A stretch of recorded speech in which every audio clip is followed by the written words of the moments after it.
Pues vamos a concluir con la parte litúrgica que maneja nuestra Iglesia Católica, que son los leccionarios. Y vamos a hacer una retroalimentación porque justo el día viernes, en la charla que tuvimos, en la reunión que tuvimos hablando con nuestros hermanos, pues precisamente les comentaba, esto es la parte final porque no es el centro del curso de lo que queremos aprender. En realidad muchos en nuestra confusión creemos que lo necesario o lo esencial es aprender a utilizar los objetos. Y claro, es la parte esencial de utilizar el incensario, utilizar el copón, cómo se utilizan las cosas de la credencia, las vinajeras, la cruz alta, los ciriales. Para ello, pues ya voy a hacer un curso próximamente sobre toda la liturgia. Pero lo importante y por qué comenzamos en este curso de la proclamación y la predicación, porque nos damos cuenta de lo esencial. El curso del misal romano también nos refiere a esto. ¿Qué quiero decir? Que nuestro estudio y nuestra formación en la fe se va a basar en comprender el sentido y el fin de los objetos litúrgicos. ¿Para qué han sido creados? ¿Por qué han sido creados y cuál es su contenido? Hoy, como clase final, veremos la estructura. Pero no importa si no nos encontramos con la estructura o no nos las aprendemos de memoria, sino lo que me interesa es que ustedes se formen en la fe, entendiendo lo que tiene que ser un buen proclamador y qué significa la predicación, lo que pasamos a realizar en el altar. Cuando partimos de ahí, entonces es muy fácil entender cómo se conforman estos tres leccionarios. Ya hablábamos de que existen más leccionarios, sí. Nos vamos a dar cuenta de que existen más de 8 leccionarios y que actualmente la iglesia se sigue actualizando, sacando más libros litúrgicos para el desarrollo pues más rápido para las celebraciones litúrgicas, ¿sí? Pero la base va a partir de estos 3 leccionarios. Entonces es importante que no se nos olvide lo que revisamos en el primer episodio sobre la proclamación y después en la predicación.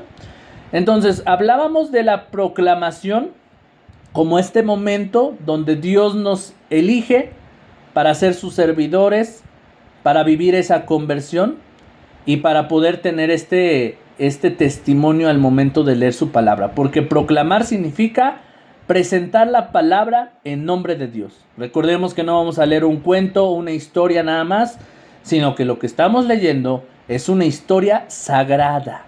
Una historia de salvación. Y por eso hablábamos también del poder de la palabra.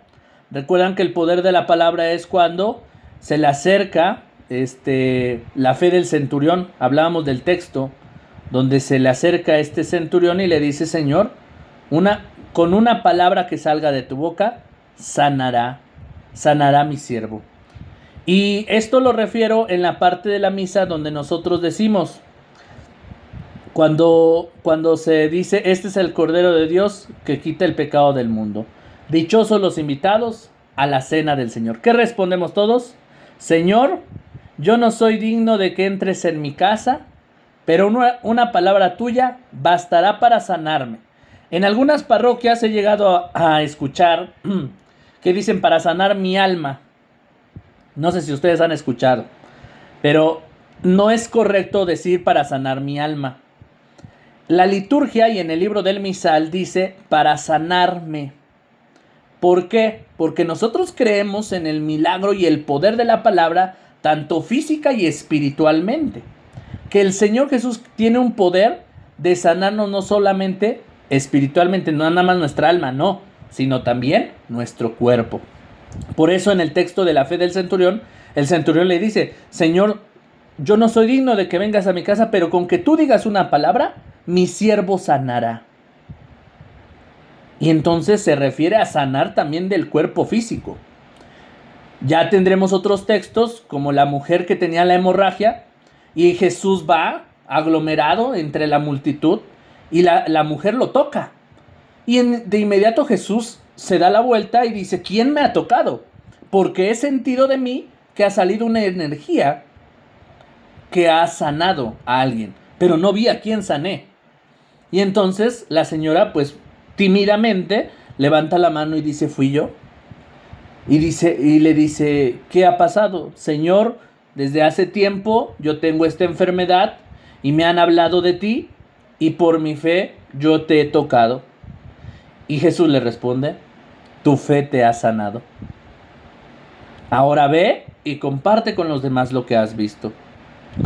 Jesús siempre da este testimonio. Entonces veremos a lo largo de la historia de la salvación con Jesús que precisamente tiene este don, este poder de que las personas que creemos también podemos ser salvadas físicamente.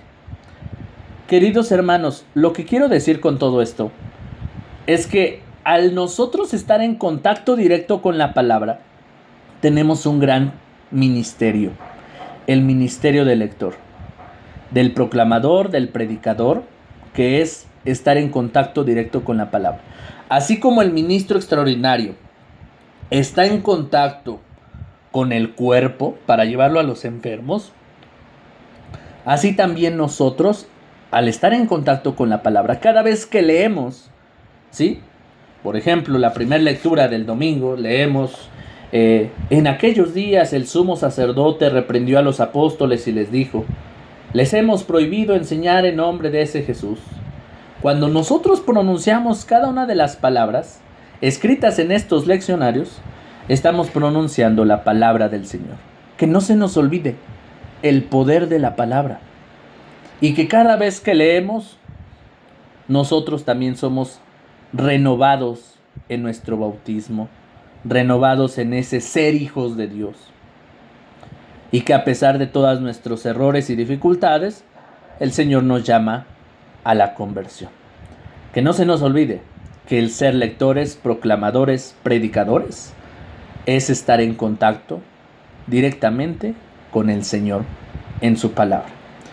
Y ahora, en esta última clase, nos enfocaremos a ver, pues, qué contienen estos leccionarios, que es la parte última, como una estructura de lo que debemos conocer. Pero que no se nos olvide que no es más inteligente el que se aprende los leccionarios. Es que yo ya tuve un curso de leccionario 1, 2 y 3 y yo ya me lo sé y yo ya le sé mover al leccionario. Eso no te va a hacer más santo. Eso no te va a hacer más que los demás. Dice Jesús, el que quiera ser el primero en todos tiene que ser servidor de todos. Entonces, si nosotros realmente queremos mejorar, debemos ocupar toda esta formación para compartirla y para ser más humildes, hacernos más servidores en todos. Y de esta manera vamos a comenzar conociendo esta estructura de los leccionarios como esta parte final. Pero tengan muy presente siempre que el hecho concreto es comprender el poder de la palabra que el Señor nos otorga al pasar a servir dentro de las lecturas. Bueno, como primer parte tenemos aquí la Sagrada Escritura. Los leccionarios son la Sagrada Escritura convertida en libro litúrgico. Pero no se nos olvide que todas las lecturas son sacadas de la Biblia, ¿vale? Nada está corregido, editado, no. Solamente se ha distribuido en temas de liturgia. En referencia a lo que ya habíamos hablado, ahorita lo vamos a rectificar, sobre los ciclos litúrgicos y el calendario litúrgico. Entonces, ¿qué es entonces el leccionario? Pues la estructura actual, además de presentar frecuentemente los textos más importantes de la Escritura, favorece la comprensión de la unidad del pan divino mediante la correlación entre las lecturas del Antiguo y del Nuevo Testamento, centrada en Cristo y en su misterio pascual.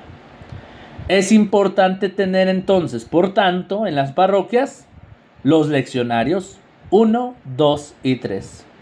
¿Alguien de ustedes alguna vez ha ido a su parroquia y ha visto estos 3 leccionarios? ¿O solamente el 1, el 2, o solo el 1, o ninguno? ¿No? Todos.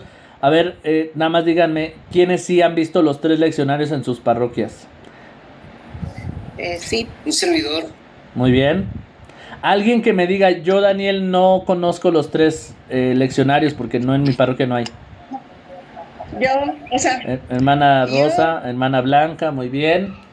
¿Quién más no tiene los leccionarios? ¿Alguien de ustedes ha leído las lecturas directamente del misal? Del No, misal sí los conocemos, pero no, no, del misal no. el no, misal yo tampoco. anual o el misal mensual. Porque hay capillas donde hacen las lecturas del misal directamente. Sí, Adelante, hermana Susana. Creo que... Sí, en algunas ocasiones, en algunas situaciones me ha tocado a mí, por ejemplo, que nos pide el padre que vayamos a vayamos a darle servicio en alguna de las capillas de la parroquia y efectivamente pues no tienen capillas pequeñas, no tienen leccionario y, y pues en el momento, pues a nosotros que no tenemos esa experiencia, pues se nos va también que llevemos alguno de los leccionarios y entonces sí recurrimos al misal. Pero Ujú. es me ha pasado como en 2 ocasiones. Y en la parroquia sí tenemos acceso a los tres tomos de leccionario, inclusive algunos rituales. Gracias. Muy bien.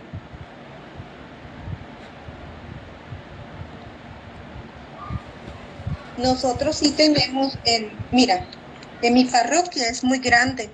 Soy de Hermosillo, Sonora, no se llama Santa Isabel de Hungría y tiene 17 capillas, le puedes llamar.